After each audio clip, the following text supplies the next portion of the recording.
Welcome to the Historical Society of the Phoenixville Area Virtual Museum Tour. My name is Paul Kusko, and today we are presenting our Native American collection. This collection represents some of the oldest artifacts in our museum's collection, dating back thousands of years. They are the tools and implements left behind from the Native Americans that lived here prior to the arrival of European settlers. These people called themselves Lenape, which in their Algonquin tongue translates to original men. Europeans, not understanding the Algonquin language, called these people Delaware Indians because most of their villages were found along the Delaware River and its tributaries like the Schuylkill. So when you hear the name Delaware Indian or Schuylkill Indian, you're really talking about the Lenape people. These artifacts are unique in that they're all from this area. You'll find Native American artifacts in many museums. What makes this particular collection special is the fact that we know where they were found and who found them, and they're all of local provenance. When the Europeans arrived in this area, they discovered that the area was well traveled with trails and paths, and the artifacts show a long occupation. So even though the Native Americans had left this area long before they came, some were still living here when the Europeans arrived. So we're going to look at some of these artifacts to give you an idea of just what you might have found in this particular area. I'm going to start with a piece of bowl. This is actually a soapstone bowl. You can see in the center how it's sculpted out. You can see the marks where somebody had scraped it out. And this is actually a handle. Everything that the Native Americans used at that time were basically wood, bone, and stone implements. They lived very close to nature, from which they got their sustenance by hunting and fishing and planting gardens and so forth. So these tools are all based on what was available in the area. So that's a piece of pottery. We also found in this area pottery shards similar to the pot you see in the lower right-hand corner of our cabinet here. That pot is a reproduction made from steatite, which is also a form of soapstone, and it's actually made from former smaller pots that were ground up and put together for demonstration purposes. So one of the unique things about the pottery was that the Lenape had a particular style. And these pieces show decorations around the sides. And I have a folder here. The pot, you notice, has not a flat bottom, but a thing so that it could set between rocks along a fire and so forth. But the decorations made with hemp and rope are unique to it. And some use perforations to decorate. And we have pieces that actually have those kind of markings on it. So we know, again, these pottery shards are from the Native Americans that lived in this area. So the other tools you find in the area are axe heads of different sizes. And they're typically shaped and grooved. This is a half groove, which is the groove is in the middle. And this is a 3/4 groove, much smaller, and the groove is over to the right. The reason they have grooves in it is so that they could be hafted to wooden handles. These are the methods that were used for tying them to things, and that makes it a useful implement. They come in different sizes. The largest one we have in our collection, again, is in this cabinet. As you can see, it's about that large. It's very heavy. This particular piece weighs about 2 pounds. They go down as they get more smaller for domestic use. And some of them are elaborately worked on and thinned, so it has a point on one end.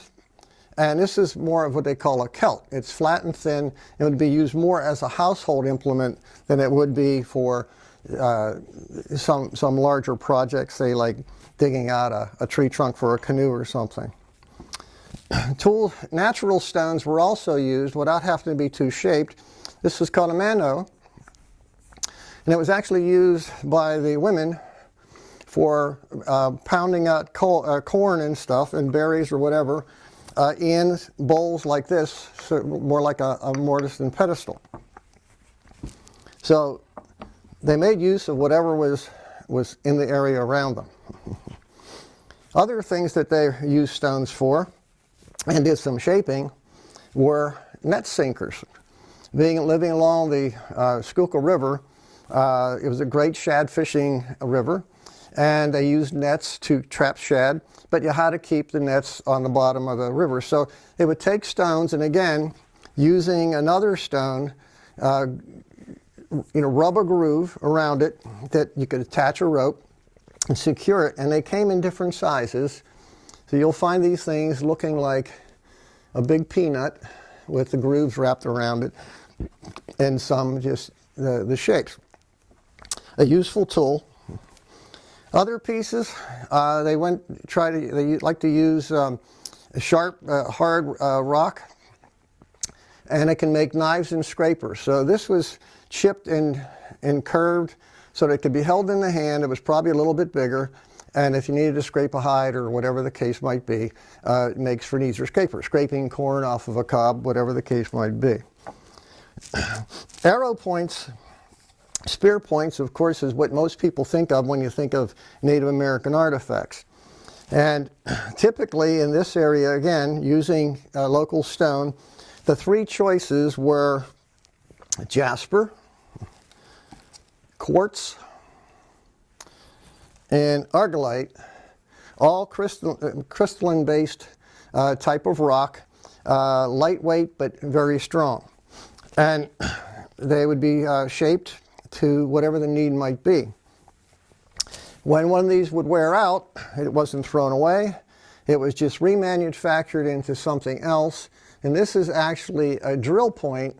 You can see the base is very fine. This could be attached to a shaft, and it could be twisted into, say, leather or a hide to make holes for sewing, whatever the case.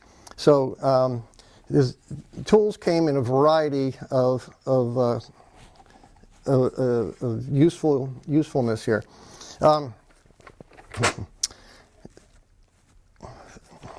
Again, the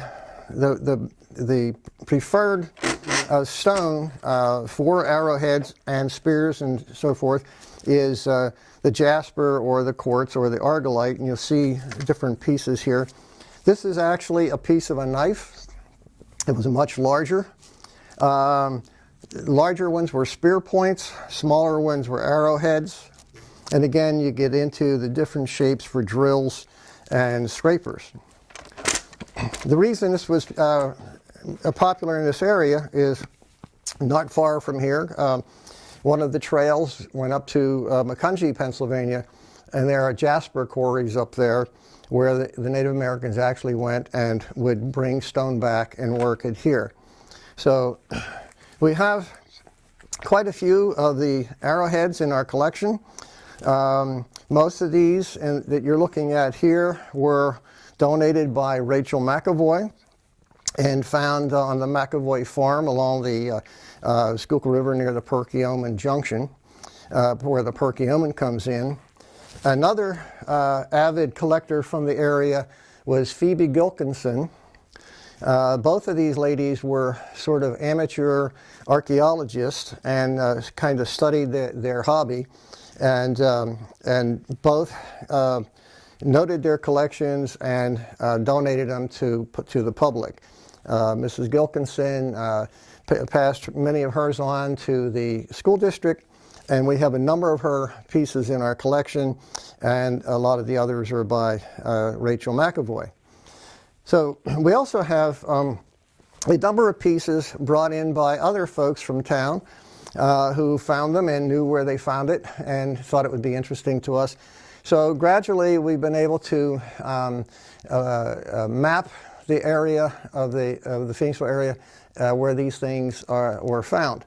And a picture is unfolding as to where the Native Americans were most active in our area. So would like you to stop by when we reopen. We are at 204 Church Street and learn more about the Lenape and the Native Americans. Thanks for watching.